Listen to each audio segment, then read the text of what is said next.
overview of some results in a numerical study of oscillatory regimes in solutions to the Kadomtsev-Petviashvili equation. This is work in collaboration with Christoph Schwaber and Peter Markovic from the University of Vienna, which is available here. So the idea is here to get some numerical insight to set up an asymptotic theory as is known for the Kadomtsev-Petviashvili equation due to essentially Lux, Livermore, Venakidis and others. And so to give you an outline about what I'm going to say, so I will briefly represent what is probably known to everybody in integrable systems, but since we have a mixed audience here, we'll repeat some general features of the Kadomtsev-Petviashvili equation and their solutions. And then I will have a look at the phenomenon of low dispersion for data which are of the order of the small dispersion parameter, and this is done by using some multi-scale expansion. I will briefly mention the use of numerical methods and then consider the situation that the amplitudes are of order 1. And I will then conclude with some outlook.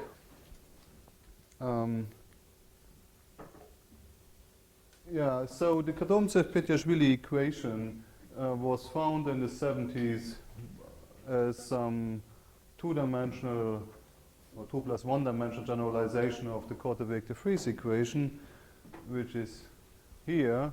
So it describes essentially one-dimensional propagation of waves with weak transverse effects, and there are actually two models depending on the sign of this lambda here, Kp1 for negative lambda, which is some model for strong surface tension, and Kp2 correspondingly for weak surface tension. I've introduced here a small scaling parameter epsilon. For the exact solutions I'm going to show to you, this will be equal to 1, but we want to understand what's going to happen if this epsilon here is small. If it's equal to 0, then we talk of the dispersionless Kp equation, and we expect it to have shocks. As you see, there's here a divergence, the x derivative. So that means if we want to understand t as a time, this is not in an evolutionary form, which is written down here, but there, of course, this non-local term appears, and we assume that the solutions we consider here will always vanish at infinity, so we can define this antiderivative alternative, of course, in Fourier space as a multiplier in this way.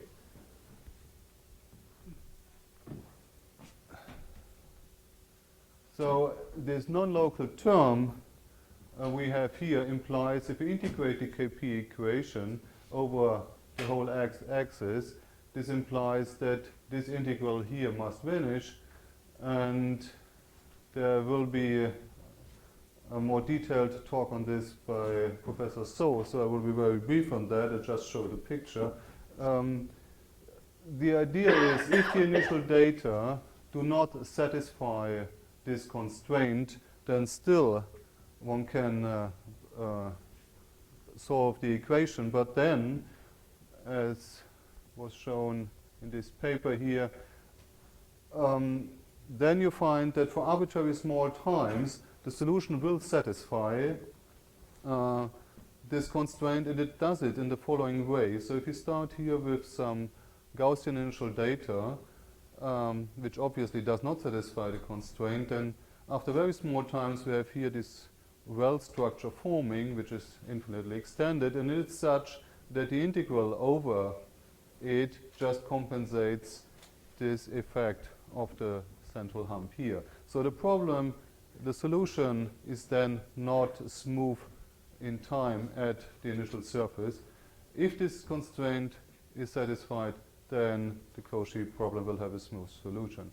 So therefore we will always assume in the following that it is satisfied, and the easiest thing to do is just to consider u1 being derivative with respect to x of some function. That's why we have this in the example. So the code can also codes can also propagate this, of course, but due to this somewhat peculiar structure in Fourier space, precision will not be very high. So the KP equation is integrable in the sense that there's an associated linear system with a spectral parameter, and we know plenty of explicit solutions. What you see here is the two soliton. This is a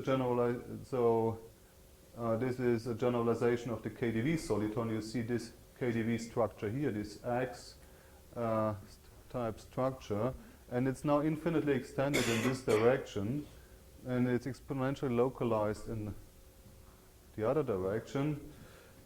So these solitons are called line solitons. So this here is the corresponding four-soliton picture. So you see essentially an infinite extension of the KdV four-soliton. The KP equation has also, not dKp, but one of the KPs, KP1, has also localized, in both direction localized solutions, so-called lump solitons, but those only have an algebraic fall-off. Here you see a perturbed KdV soliton running, and you see that these perturbations grow, and then these lump solitons kind of form here. And so the KdV solitons are unstable for KP1. Therefore, sometimes this equation is also called the unstable KP equation. KP also has periodic solutions. This is a solution in terms of multidimensional theta functions associated to a hyperelliptic Riemann surface of genus 2. So this solution has this characteristic hexagonal structure, and it's really periodic. There are also almost periodic solutions associated to arbitrary Riemann surfaces. Here again, the genus 4, a hyperelliptic one of genus 4 now. This has considerably more structure. So the interest here is on this dispersion parameter epsilon being small.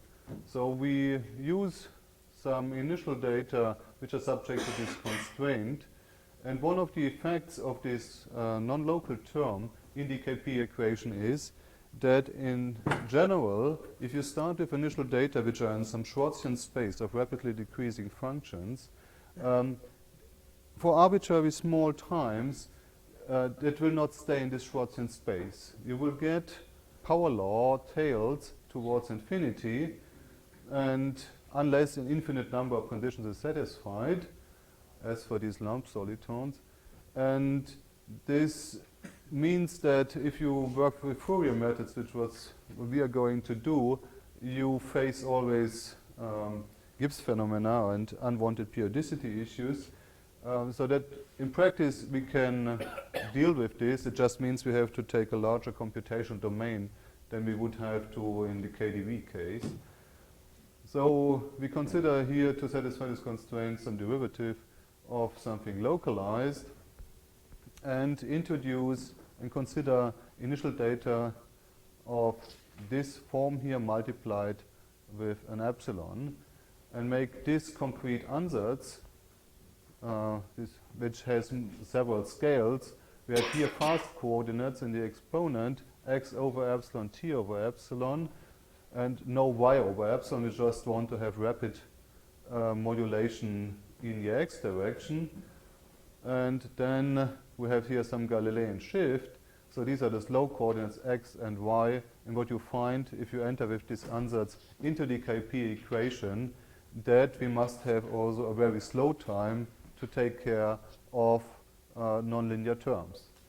And we find, if you think this is well known, if you enter with this ansatz the KP equation, then you find that this psi 0 here satisfies another well-known integrable equation, the David-Stewardson system, which is written down here.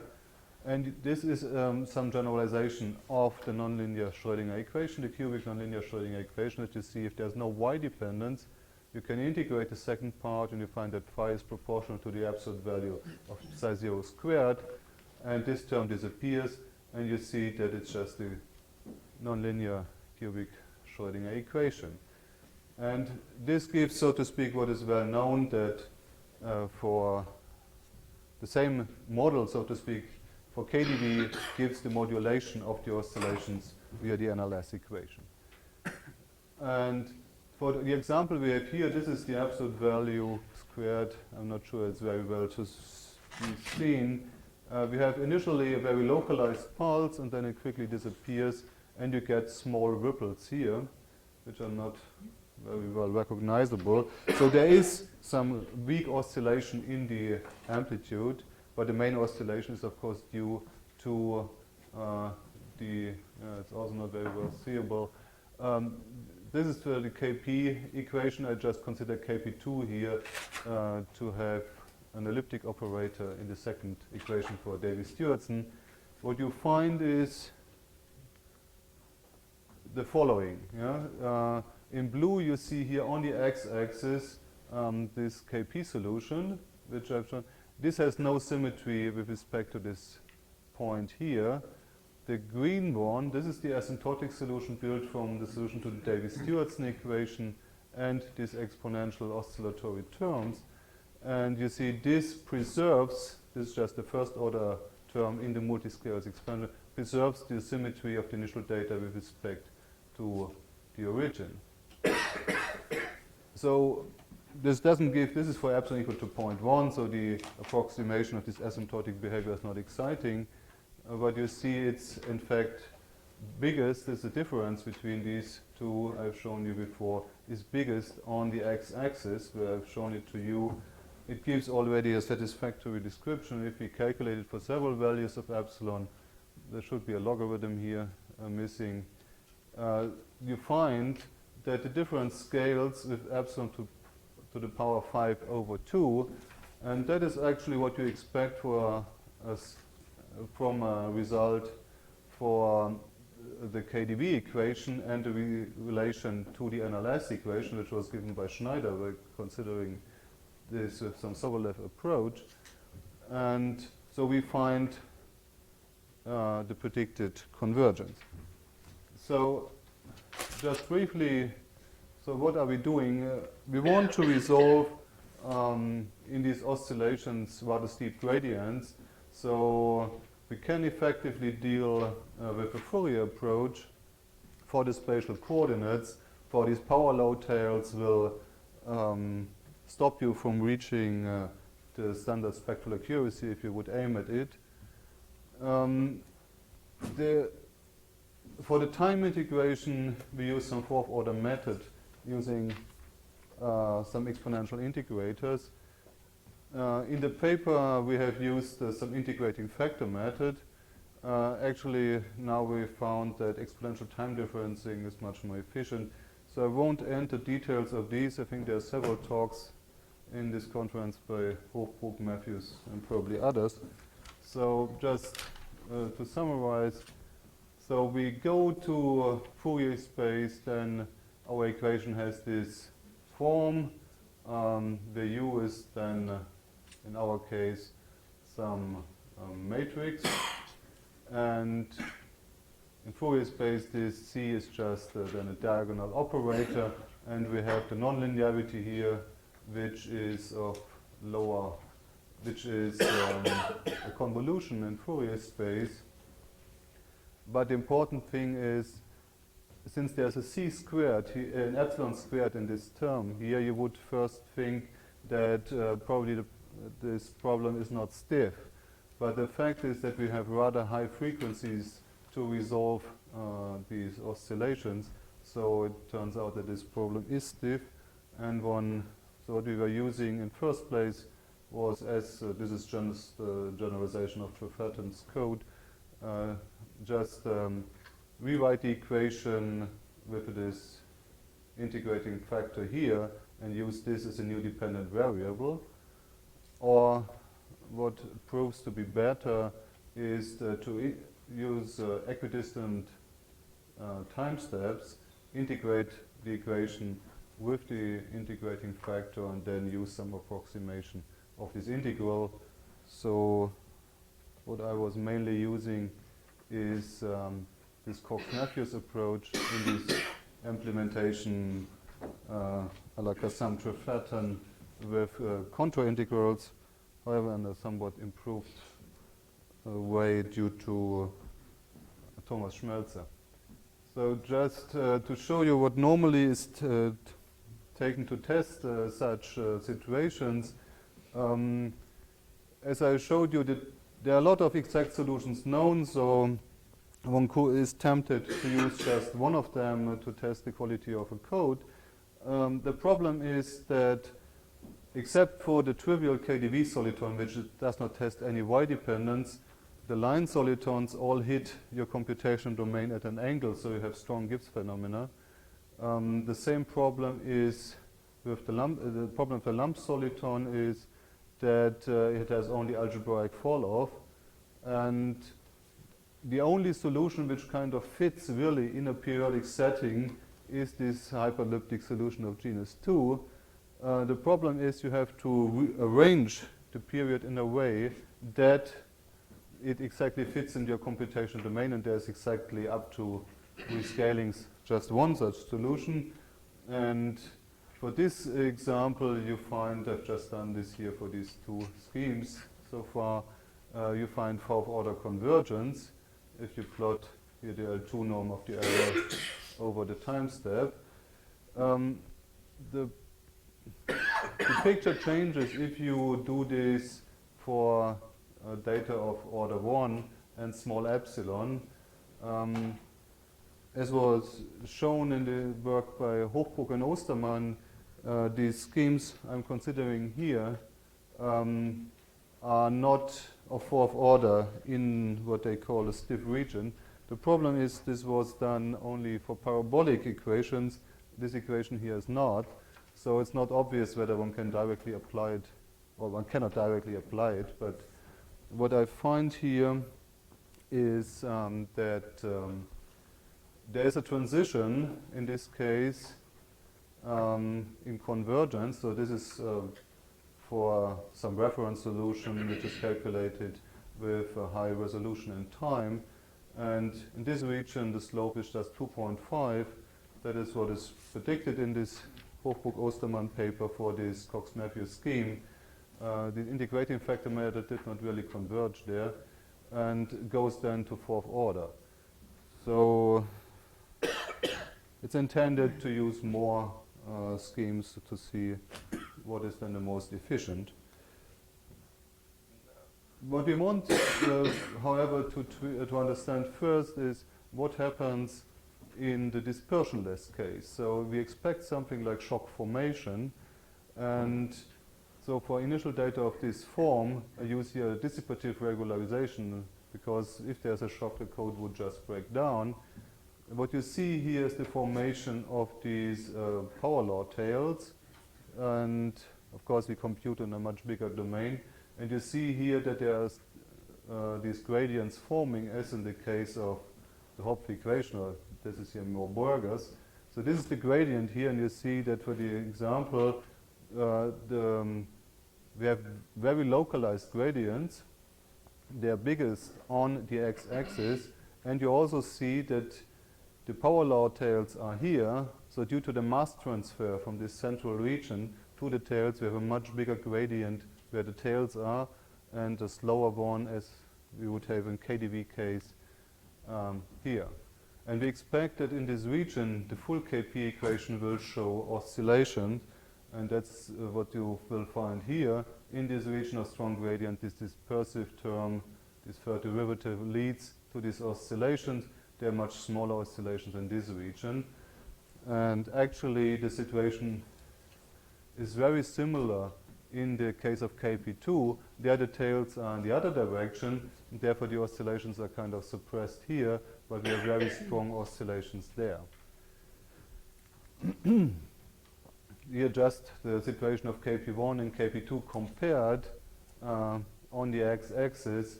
You see here for KP2, the oscillations are in this region where the tails are much bigger, whereas tails are here and the oscillations are there, much bigger, but from the numerical point of view, there's no real difference.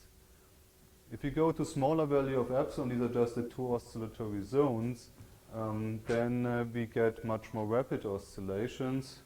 As you can see here, now they are much more concentrated, and in fact, I show you a contour plot of this, of the last figure. You see they have a lot of structure also in the y direction, so it's not a simple deformation of what we know from Korteweg-de Vries, and the task would be to find an asymptotic description of that, which as far as I understand does not yet exist. But we get some qualitative impressions here. If we go to smaller epsilon along these lines, then we see that the oscillatory zones shrink with epsilon, not only in the x direction but also in the y direction. And of course, we have much more rapid oscillations in these cases. Just to make clear, I have always, because of these constraints, initial data considered here which have, so to speak, two zones where steep gradients occur, but it doesn't mean that there will be in any case two oscillatory zones. So this is just the same initial data as before, just with a minus sign in front of it, and then the oscillations occur in the middle between these two steepening regions. So it can be that these oscillatory zones will coincide. What the question is, can we make some kind of prediction? What is the effect on these weak coordinates? So the physical motivation for KP is that we have weak transverse effects, so everything should only depend weakly on the y coordinate. And in this case, of course, we see for this data the strongest oscillations occur on the x-axis, but there still is some structure around it. And to kind of investigate it, one can introduce in the initial data a second parameter, here mu, which allows a deformation of the away from the KdV sector. So mu equals 0 will give us KdV solution. That is what you see here on the x-axis. And if you have stronger values of nu, that is what I've shown you before, then we have these tails forming here. So mass is transferred from this region into the tails, which means that the oscillations here are weakened and here are enhanced.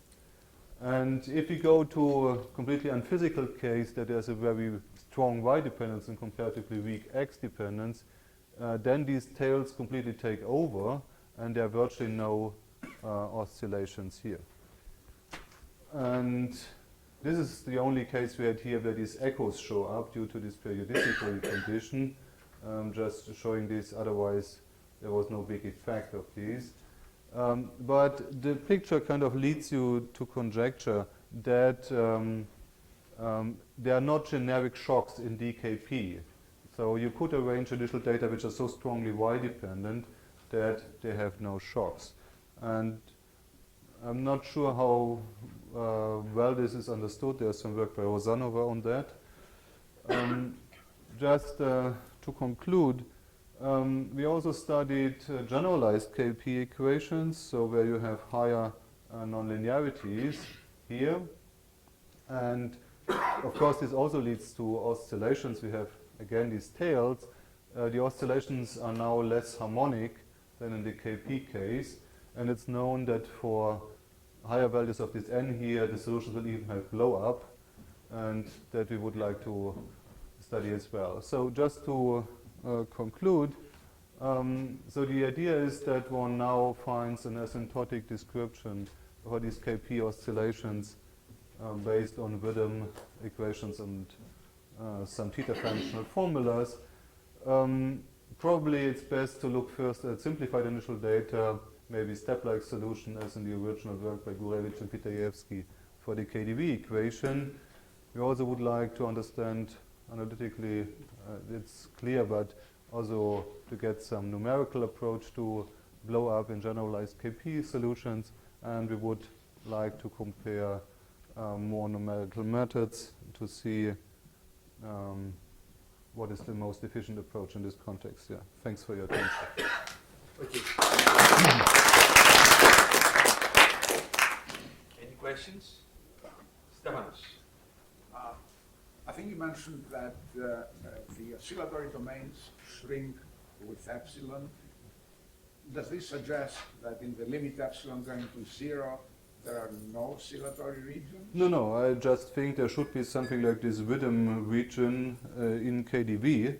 Also, and there remains. Yeah, there should be something finite, and in the limit epsilon to 0, it should be fully constrained to this region. But just for a finite epsilon, you will always have oscillations outside this region, but these will disappear. Any other questions? I have a question. Did you see any difference between Kp1 and Kp2 when epsilon goes to 0? Yeah, just so to speak, that the tails on the other side, and then consequently the oscillations are always strongest where the tails are, but qualitatively, except for that, no. I mean, that's very strange because the way that the initial value problem for Kp1 and Kp2 is solved is very different. So one would expect. Yeah, the way to solve it is very different, but I'm not sure that it affects the solution. So. That's very strange. Okay. Yeah. Very good. It's time for some wine. Thank you for attending this first day of the meeting. Thank you. And all the